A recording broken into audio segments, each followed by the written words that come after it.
bonjour. Tout d'abord, je vous remercie de m'avoir invité pour présenter mon travail. J'ai dit que ça faisait 7 ans. 7 ans, c'est le délai administratif. En fait, j'ai rencontré Vielle il y a très longtemps, au début des années 1990, un peu par hasard, alors que je faisais un travail de maîtrise, un mémoire de maîtrise en histoire, sous la direction de Monsieur Nicolas Sanfargardo, qui était à l'époque conservateur du musée de l'assistance publique, et de Monsieur Jean-Pierre Poussou, qui était un historien bordelais quantitativiste, qui pendant un an m'a fait compter des petites cuillères, des casseroles pour savoir quel était le niveau de vie dans un quartier bien précis de Paris.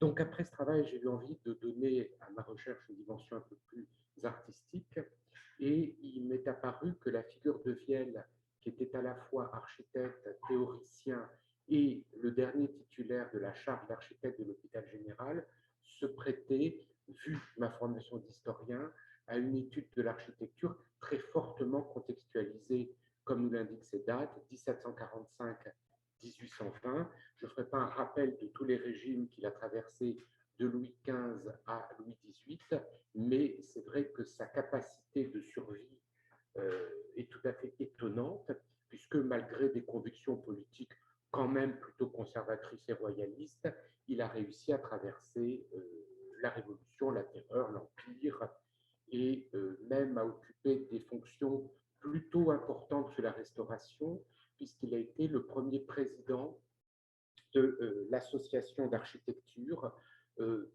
qui a duré peu de temps, qui a duré moins de 10 années, dont le but était de défendre la profession d'architecte face aux ingénieurs et aux entrepreneurs, puisque la Révolution leur avait fait perdre certains monopoles dans le domaine de la construction.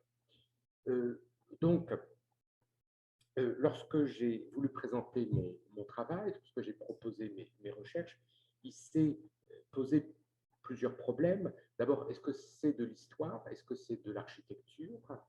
Et est-ce que la forme biographique était la plus opérante? Alors, je vous ferai une présentation, je dirais, en deux parties. D'abord, pourquoi le choix de la biographie? Ensuite, mes principaux axes de recherche. Et puis, quand même, comme il a beaucoup construit, je vous présenterai certains de ces bâtiments. Ce qu'il faut savoir, c'est que Vielle a construit pour les hôpitaux. Alors d'abord, pour l'institution de l'hôpital général, très vieille institution créée en 1656 par Louis XIV et qui avait pour mission l'enfermement et le soin des errants, des mendiants, de tous les gens dont qu'on ne voulait pas voir traîner dans les villes, et qui, au XVIIIe siècle, se heurte à un gros problème, mais qui est toujours le même aujourd'hui. Quand vous en parlez avec des soignants, ils vous diront, est-ce qu'on est dans le cadre ici, je pense en particulier aux hôpitaux psychiatriques, dans les maisons de soins, est-ce qu'on est dans le cadre du soin ou dans le cadre de l'enfermement? Et lorsqu'on a à gérer des milliers de personnes au sein de cette institution, comme c'est un public turbulent, l'Hôtel-Dieu, qui est le seul, si vous voulez, édifice au XVIIIe, la seule institution plutôt, qui prend en charge tous les malades, refuse de prendre en charge les malades de l'hôpital général. C'est un public très varié, ça peut être des orphelins, ça peut être des couples tombés dans l'indigence, ça peut être des vieux militaires, ça peut être des prostituées, ça peut être tous les gens qui sont désocialisés et auxquels l'hôpital général donne un cadre en les logeant, en les nourrissant, mais aussi avec une formation, une éducation et une très forte intervention du clergé, puisque l'institution était gérée par le roi, la police et l'archevêché, pour vous donner un peu une idée. Alors, premier problème, d'abord, sur une vingtaine de bâtiments élevés par Vielle, de bâtiments relativement importants, la plupart ont disparu puisqu'il n'en subsiste que 5. Ici, j'ai mis cette photo parce qu'elle me semble quand même caractéristique. C'est l'infirmerie de la Pitié qui se trouverait aujourd'hui à l'emplacement de l'actuelle Grande Mosquée de Paris. Donc, en la détruisant au début du XXe siècle, on a dégagé une surface relativement importante pour ce bâtiment que vous connaissez sans doute et qui occupe quand même une part importante du 5e arrondissement. Et déjà, vous voyez deux caractéristiques de Vielle qui sont intéressantes. D'abord, une façade néoclassique extrêmement simple, voire pauvre, en tout cas par l'utilisation du décor. Vous avez des refends, des fenêtres en plein cintre et c'est tout. Pas de sculpture, pas de décor très élaboré. Bien entendu, c'est un hôpital, donc on est encore dans le souvenir d'une fonction encore religieuse, et l'hôpital ne doit pas être un palais ni une institution. Elle doit masquer, elle doit être la plus sobre possible. Mais vous voyez ces colonnes qui nous paraissent, je dis ce que c'est, des colonnes de soutènement, pas du tout. Le sol était meuble, et donc Vielle, pour pouvoir construire de grandes infirmeries, a eu cette idée de faire une forêt de colonnes de bois extrêmement simples qui soutiennent les plafonds.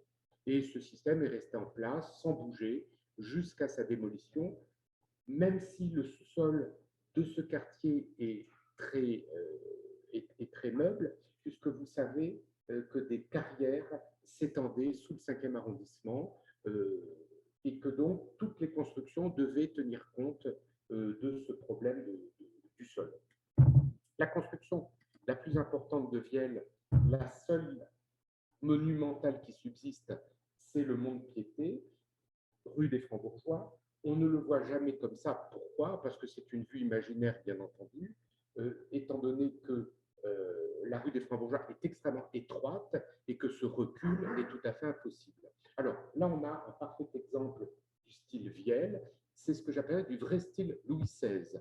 C'est-à-dire qu'on a une référence à l'Antiquité et aussi à la Renaissance avec ce fort bossage au niveau du rez-de-chaussée. Et puis au-dessus, vous avez un jeu entre le lisse, le strié, les refends, l'absence de refends, et puis cette forte, ce traitement de l'attique à l'antique qui indique qu'ici on est dans un bâtiment officiel, puisque le Mont-de-Piété, qui dépendait de l'hôpital général, avait pour mission le prêt pour gage, qui a été une des solutions qu'on a trouvées sous Louis XVI, justement, pour remédier à la mendicité ou à la grande pauvreté à Paris.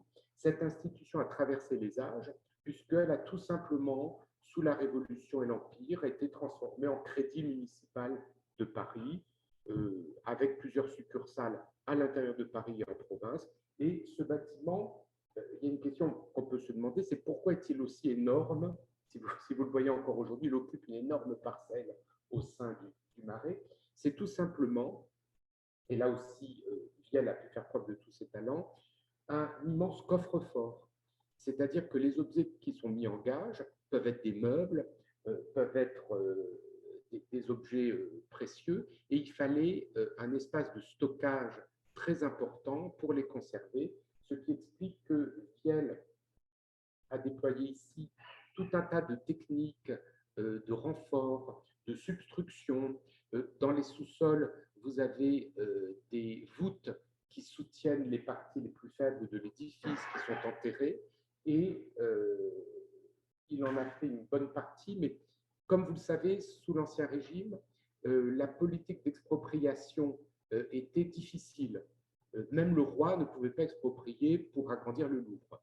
Donc, Vielle a pu réaliser la partie centrale, la partie de gauche qui a été achetée au couvent des Blancs-Manteaux. On voit ici l'église à côté. En réalité, elle est collée. Là aussi, Vielle triche en imaginant une rue qui n'existe pas. Et donc, dans ses écrits, Vielle va joindre un certain nombre de planches.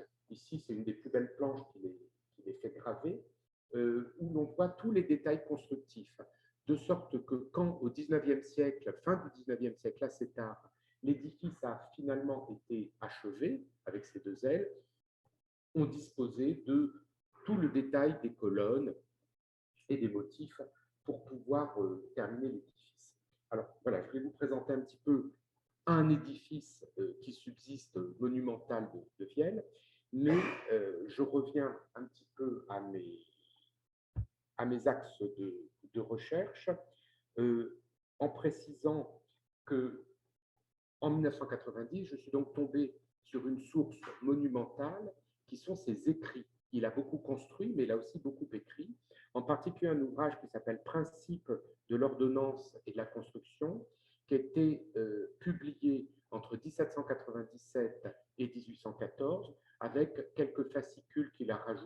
entre 1814 et 1819 et qu'on trouve parfois ajouté aux éditions complètes, aux rares éditions complètes de l'ouvrage.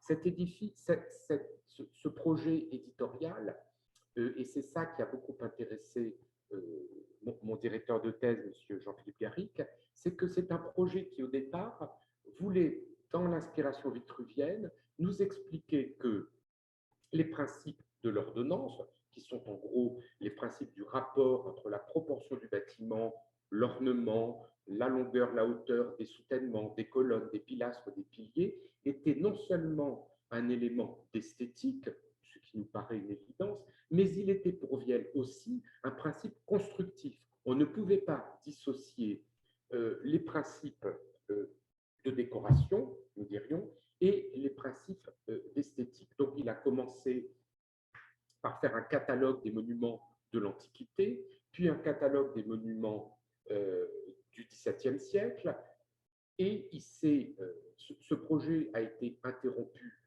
pour une raison simple, c'est qu'à une époque où apparaît le fer dans la construction, et à une époque où dans le décor aussi, on a une dissociation évidente entre, je dirais, la structure porteuse d'un élément et puis son emprunt, une colonnette pour faire un décor, la théorie de Vielle n'était plus opérante. Et donc, son projet éditorial s'est complètement modifié. C'est de description sereine du classicisme, il est devenu une littérature de combat contre tous les errements et les écarts de l'architecture. Et c'est là, à mon avis, que ça devient très intéressant, puisque il y a une question que je me suis toujours posée, c'est qu'il existe entre ce qu'on pourrait appeler l'architecture classique et un certain type d'architecture au XIXe siècle qu'on a appelé l'architecture éclectique, une différence qui me semblait fondamentale. Il y a une rupture, et cette rupture souvent est décrite, mais elle n'est pas forcément problématisée, elle va de soi, si vous voulez. Quand vous prenez par exemple je sais pas, la grande encyclopédie de l'architecture, il en existe plein, on passe d'une époque à une époque, et puis la rupture entre le classicisme et l'éclectisme, ben voilà, on a changé de style, c'est comme ça. Or, Vielle, non seulement il a été le témoin de ces changements, mais il s'y est opposé dans ses écrits, mais aussi comme acteur.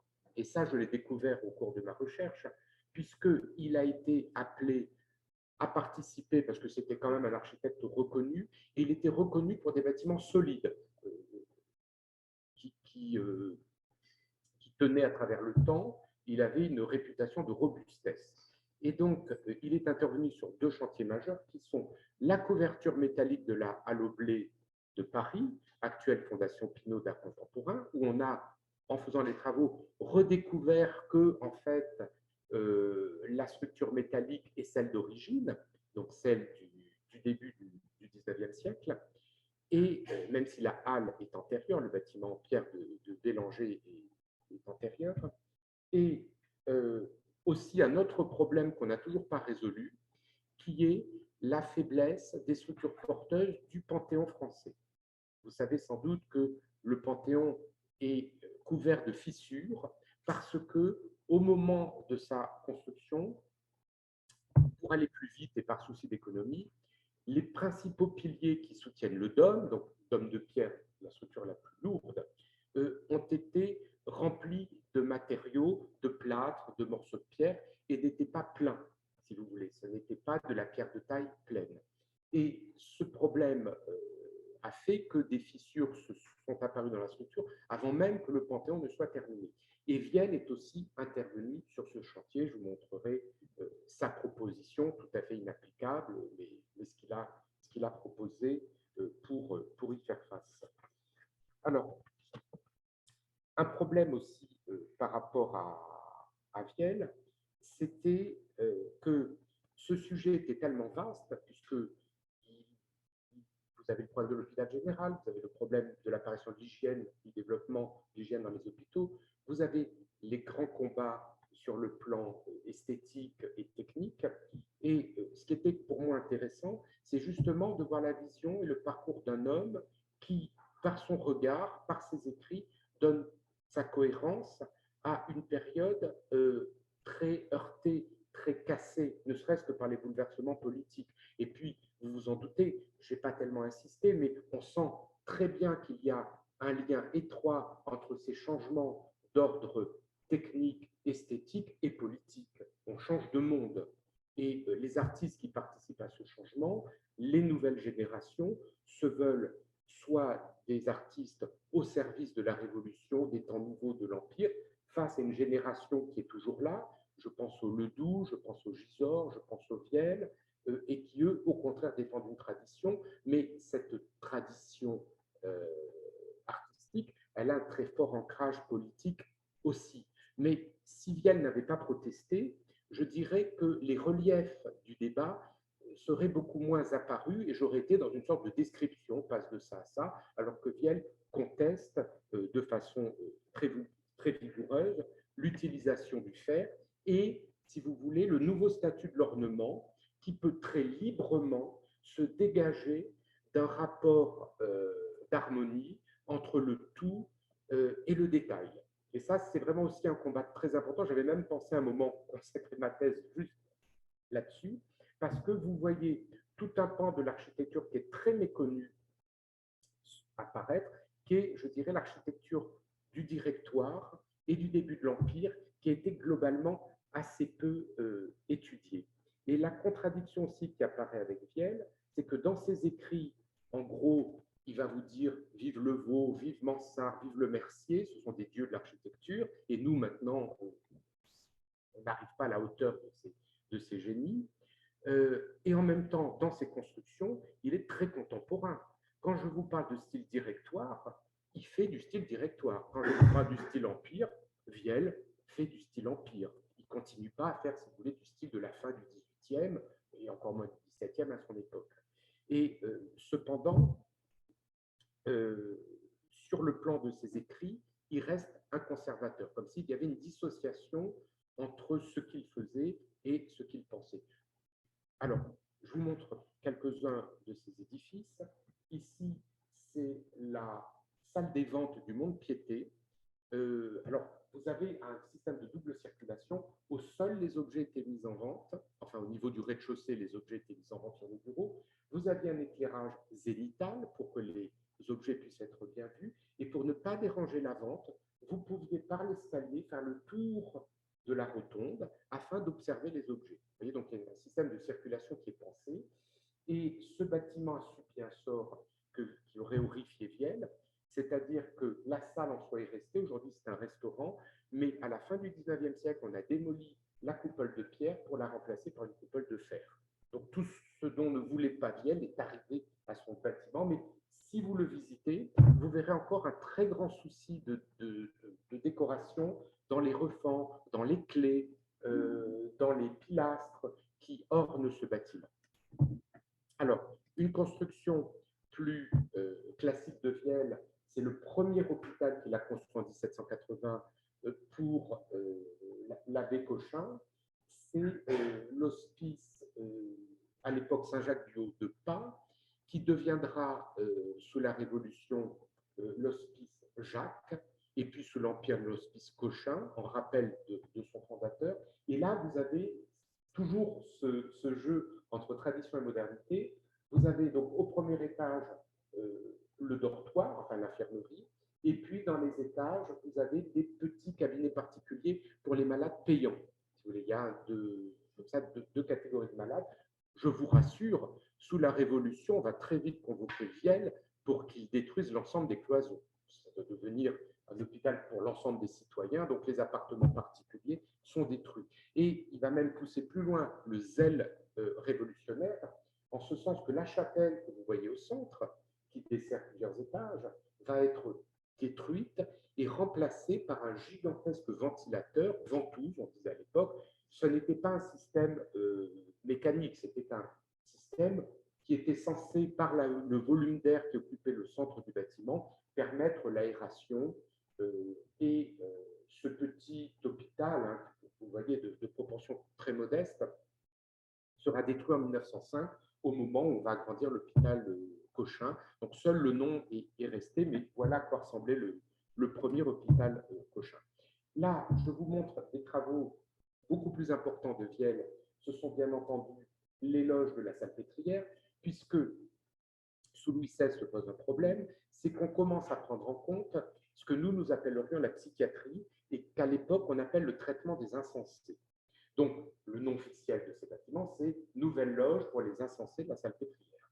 Et Viel est confronté à un double problème. D'abord, il n'y a pas de bâtiment adapté. Ensuite, l'espace où sont mis les patients, les malades, se trouve en contrebas de la Seine. Donc, c'est régulièrement inondé. Alors, on me dit, mais ce n'est pas très grave, on peut évacuer les gens dans la nuit. On ne peut pas être enchaîné.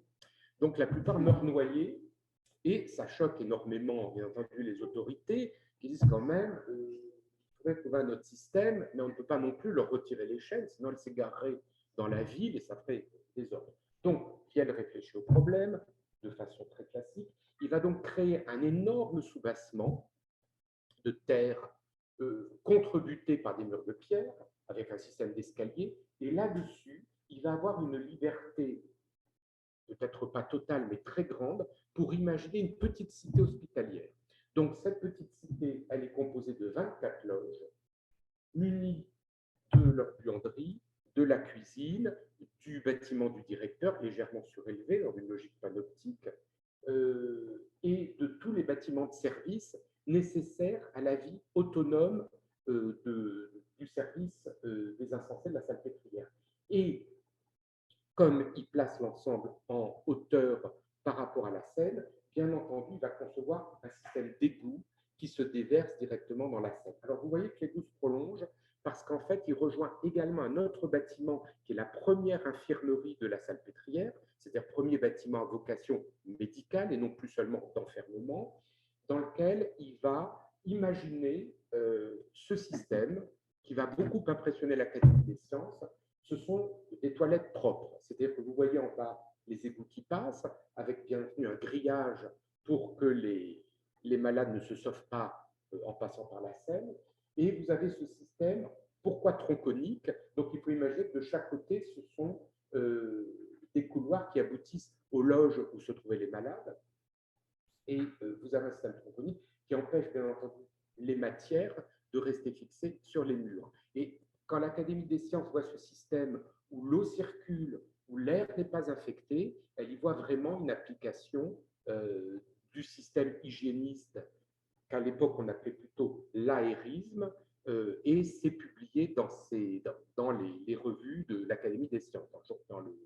Et donc, Viel, à la fois avec Saint-Jacques et ce système, apparaît comme un architecte extrêmement moderne qui met en application l'hygiène dans des hôpitaux. Et les hôpitaux vont devenir, à la fin du XVIIIe siècle, un lieu où justement tous les principes d'hygiène qui nous apparaissent évidents au XIXe siècle, c'est-à-dire les baignoires, les égouts, les toilettes avec des chasses d'eau, Viel conçoit des systèmes de chasse d'eau, sont déjà appliqués, alors qu'il faudra attendre beaucoup plus tard, bien entendu, à la fin du XIXe siècle, pour que ce système soit généralisé à l'ensemble d'une ville, bien évidemment.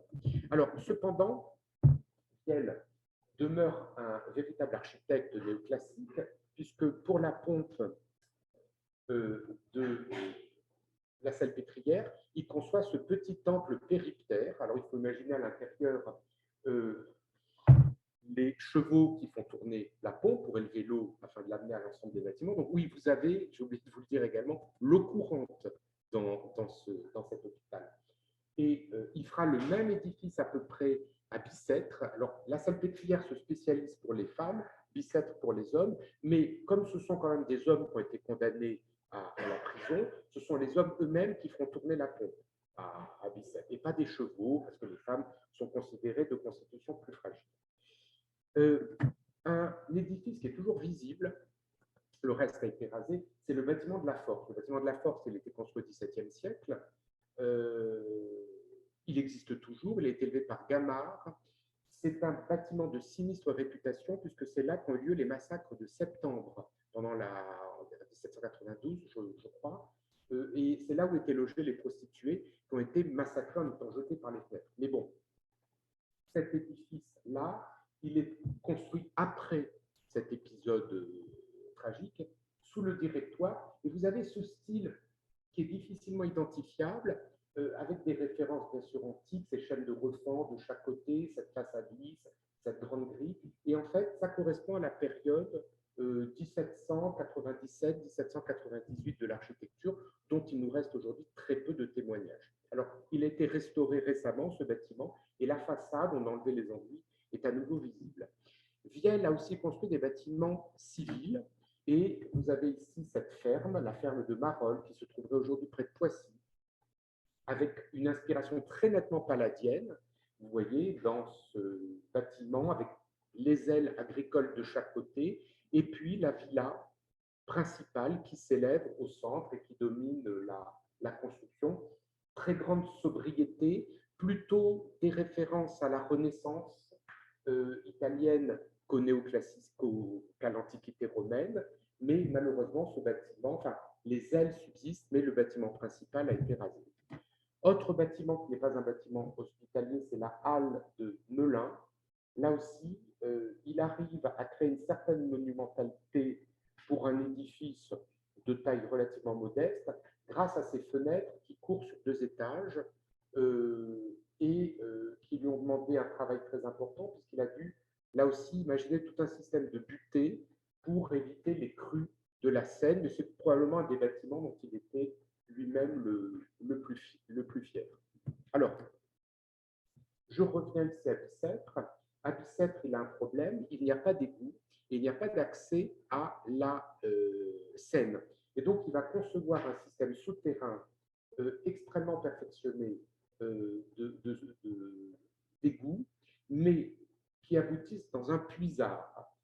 Alors, le puisard, vous le voyez, au centre, à peu près, c'est cet édifice tronconique édifié sous terre et qui doit, bien entendu, diffuser l'eau et les matières dans le sous-sol afin qu'elles disparaissent. Alors, ça fonctionne très très bien, mais j'ai fait ma petite recherche parce que ça me paraissait très bizarre d'avoir un puisard comme ça dont on ne sait pas où ça aboutit. Et dans les années 1820, l'ensemble de la nappe phréatique de Bicêtre, enfin de l'actuelle commune du Kremlin-Bicêtre, est polluée. Et donc, on doit changer le système, tout revoir, parce que ça ne fonctionnait pas. Alors, là, vous avez une illustration de Vielle qui construit des cachots. Il était très fier de cet édifice, puisque contrairement aux cachots précédents, alors là, c'était les longues peines. Sous l'Ancien Régime, avoir une longue peine, c'est cela. Et Vielle construit des cachots, ce sont des cachots neufs, hein, mais vous voyez, il y a un petit soupirail, même si le jour est indirect, puisque vous avez au niveau du sol, vous imaginez un petit soupirail, puis une fenêtre qui éclaire le prisonnier, comme dit Vielle, ce jour indirect est un espoir que je donne au prisonnier pour qu'il se souvienne que peut-être un jour la rédemption lui permettra de... Voilà, donc on est vraiment dans une logique d'Ancien Régime, mais modernité, chaque cellule a ses toilettes. Et ça, à l'époque, c'est un luxe. Je terminerai avec le Vielle, si vous voulez, plus théoricien. Là, ce sont les projets. C'est un projet de muséum d'histoire naturelle. Vous voyez, sur une grande terrasse, il avait conçu plusieurs bâtiments.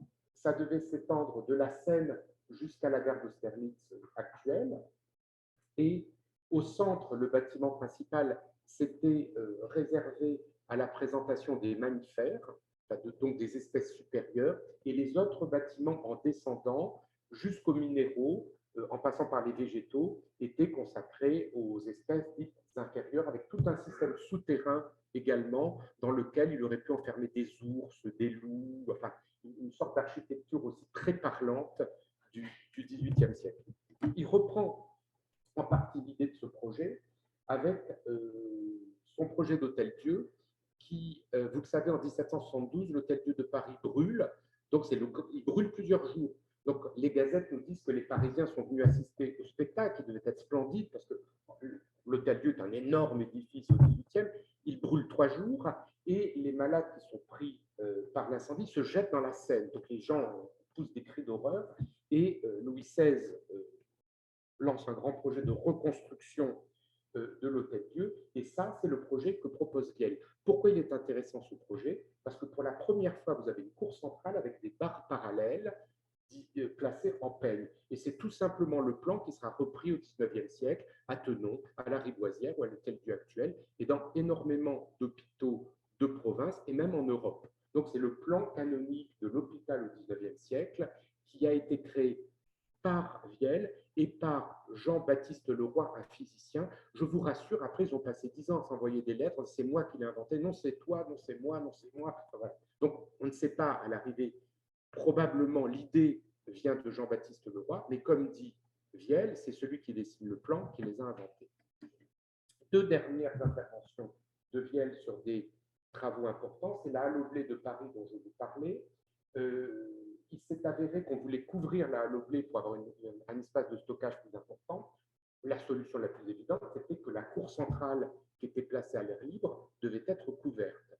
Donc, vous aviez ici deux architectes qui s'affrontent. Vielle qui propose une couverture de pierre avec un système de renforcement avec des piliers tout autour. Et puis, à l'opposé de ce projet, vous avez Rondelet qui, lui, étant directeur de la commission, va soutenir les projets de couverture métallique. Et donc, on a comme ça un débat très intéressant, Vielle prédisant que la couverture métallique va s'écrouler au bout de quelques mois et que donc on verra le triomphe de ces théories à travers des ruines fumantes. Ça n'a pas été le cas parce qu'elle est toujours en place, mais le débat est quand même intéressant. Autre débat sur lequel je conclus, vous avez ici le Panthéon que vous reconnaissez, vous avez une coupe. Alors, je vous explique. À gauche, c'était le système tel qu'il existait au moment où Vielle a participé à la commission. Et à droite, vous avez le projet que propose Vielle. Son projet, il est, je le qualifierais, monstrueux, en ce sens qu'il propose d'abord un renforcement du pilier uniquement en maçonnerie. Donc, ça aurait fait des piliers encore plus gros que les piliers actuels qui ont été faits par Rondelet, le successeur de Soufflot sur le chantier.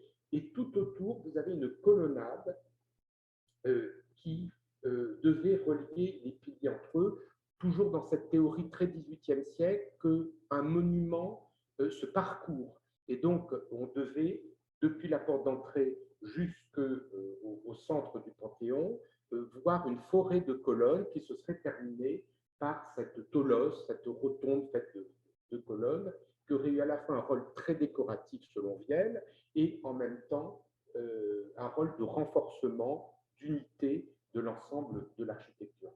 Ce projet ne sera pas repris, mais c'est Rondelet, bien sûr, en tant que successeur de Soufflot, qui terminera le renforcement des piliers, tout simplement en épaississant le pilier par un système de maçonnerie, comme l'avait prévu Vielle, mais aussi avec un système d'agrafe métallique pour renforcer l'ensemble des piliers, agrafe métallique qui va généraliser dans l'ensemble de l'édifice, ce qui donnera d'ailleurs raison à Vielle, puisque on a dû entreprendre, vous le savez, d'énormes travaux de restauration ces dernières années pour sauver le Panthéon, étant donné que ces agrafes ont rouillé, se sont brisées, ont gonflé, ont fait exploser la pierre et qu'il a donc fallu intervenir. Donc, un siècle après, Vielle avait raison.